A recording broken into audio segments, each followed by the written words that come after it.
sabay malipayon sa ilahang pamilya. Ganang baka inunjud mo nga, teacher, perminti record me, happy sa akong mama, sa akong papa. Kinsa may malipayon diri sa ilang mama, papa, kay tagaan sila sa ilang gusto, tagaan sila, o kinsa may naibaon din nga may karaadlaw.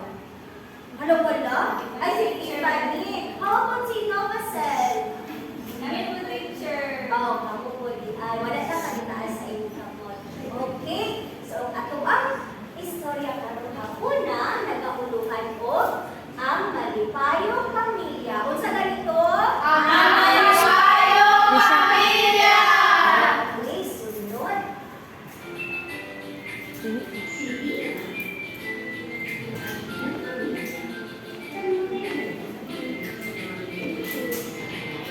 Kinsa ganito? Si Dina! Si Dina ang iyang pamilya kanunay daw nagnabangay sa mga puluhaton sa balay. Kinsa may adunay mga puluhaton diri sa inyong mga balay be? Ako ate. Ate, sige pa niyo sa imong puluhaton sa balay ni abot mo sa eskwelahan. Nilig sa Sara, teacher. Manilig sa sarapot si Nova Sir pinakita. Sugat to, teacher. Si Ashley. Mamilo, teacher. Wow, napalakpakan na to itong mga kabalingan be. Ay mga kabalingan sa saayon mo. So si Dina po daw ang iyang pamilya nag-inabangay sa ilang mga puluhaton sa balay. Parehas ninyo. Sige, sunod.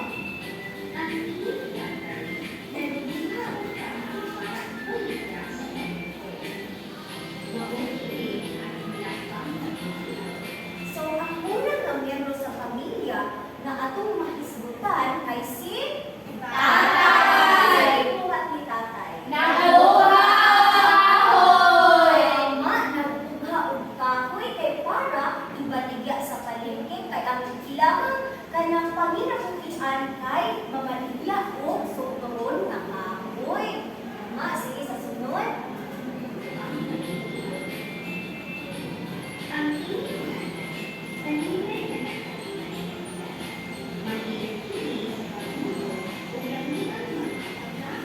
So, ang sunod na miyembro sa pamilya kay si Nanay. Unla, unsay inyong diraa? Unsay ginabuhat ni nanay? Nagaluto og lamian. Nakakawon. Sama ba sa inyong nanay? Yes, teacher! Okay, maayo. Lami mo luto ang mama Ashley? Yes, teacher! Si Dayan. Yes, good teacher. Wow, okay. Unya.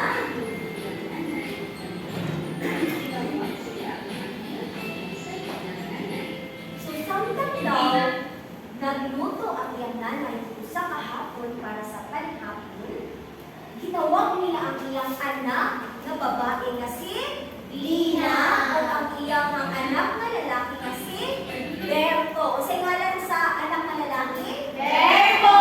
Okay, kung saan itong anak na babae? Lina! Okay, samtang nagluto daw si nanay, kay iyang ilang duwang anak ay naasay isugo. Kung saan kaya ang sugo sa iyang nanay, be? Atong tulion?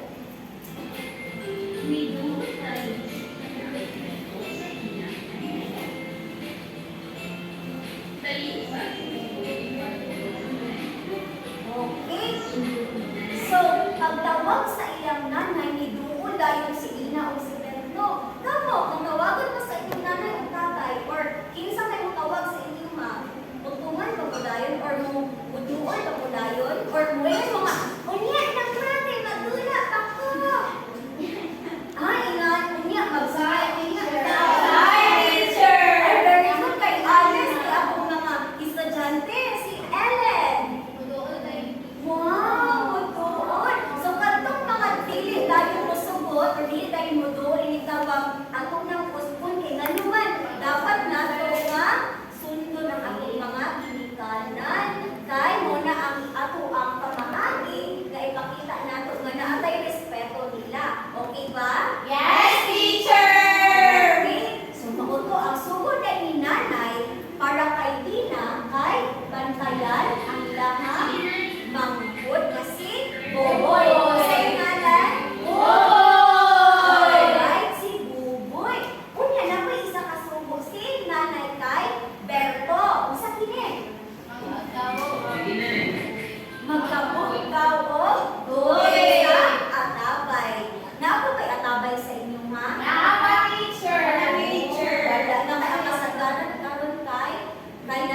Nilakaw na si nanay, unya si Dina o si Berto, kay ni ato na sa gisubok nga buluhaton ni nanay. Kung sa ganitong ibuhat ni, kung sa itong buluhaton ni Dina, Bantayan siyang mahal. tama, bantayan ilang mahal.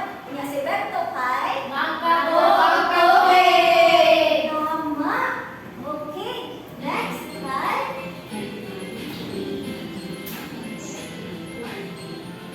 okay, kung sa ganitong si Buboy, siya ang bunso. Siya ang bunso sa tulong na mag-igsoon. Kung kunya, kung sa gingon dito kay Buboy, Malipayon na bata. O dili. Nilakon. Pagkabata nila, minsan may kanang dali na kayo humilak diri Siyang O, si Tiffany daw, si Ashley o si Mildred. Pero dili na siya mo kasabot nga pa-baby-baby na sila. Siguro na kanang sensitive lang na sila. Dili na to sila sumumbon ha nga. Kapayaso kayo ang atong rules kay no bullying. Okay.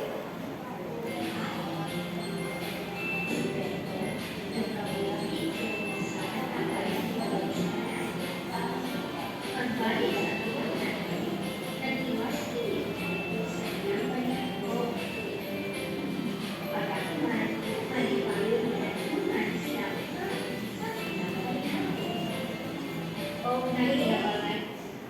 So, pag-abot ni nanay, nibalik siya sa iyang gibuhat nga pagluto kay siguro ang iyang nanay ato siya upalengke kay namugtan siguro og kanang ingredients silang pagluto niya para mas mulami gyud ang pagkaon sa pamilya kay di ba pag ang pamilya lami og pagkaon ganahan mo kaon niya malipayon dayon kay happy man ang iyang pilay di ba pag busog ta kay malipayon kayo ta pero pag gutom balik ta na isog ka ayo na kabantay mo. Yes, Okay. O karon pag umanas ni nanay o luto para sa ilang kanihapon, naana sila sukan na nabitan niya mga pagkaon, daghan silang pagkaon no. Unya, malipayon daw sila nga nagtungan o kaon sa panihapon. Okay, next. Nagpinabangay sila sa talinay sa ilang bilang. Ang susi sa malipayong pamilya, ako ang pasasanay upang pinamahal. Okay. Unsa daw ang susi sa malipayon ng pamilya? Ang pagpinapanay o pagmamahal. Ang susi daw sa malipayon ng pamilya ay magsinagtanay. Unsa man ang magsinagtanay? Unsa man ang magsinagtanay? Dili magila, o dili magsuko-suko, dili mag-away, magsabot sa kanunay. Kung ganing pagkinabangay, muni siya ang magkinabangay sa trabahoon. Okay? Ay kung lain po tayo no, kasi nanay ra ang perminti nga magkanang itahay, si nanay nagluto, o niya siya pag ang mangita o kanang magbuwag kawin or ibaliga sa palengke, dili na siya pwede kahit mangato na kayo si nanay. Ikaw, pwede man kamutabang kay nanay sa pagpanglityo sa mga kaidina. Tama ba? Para po nga makuhaan ang trabaho ko ni nanay sa balay. Kay uwi na po tayo ang mga ginikanan no. Sila pa nangita o kwarta. Sila po na napag-eskwela sa atuwa. Unya, dili kamuntungan sa ato ang mga kanang sa ilahang mga sugo. So, para kayo nga malipay ng atong pamilya, magsinagtanay o magkinabangan. O dito na naman ang ating istorya. Kung sa ganito ang titulo sa atong istorya karon. Ang malipayong pamilya. Unsa man to mga miyembro sa pamilya nga naa dito? Si tatay,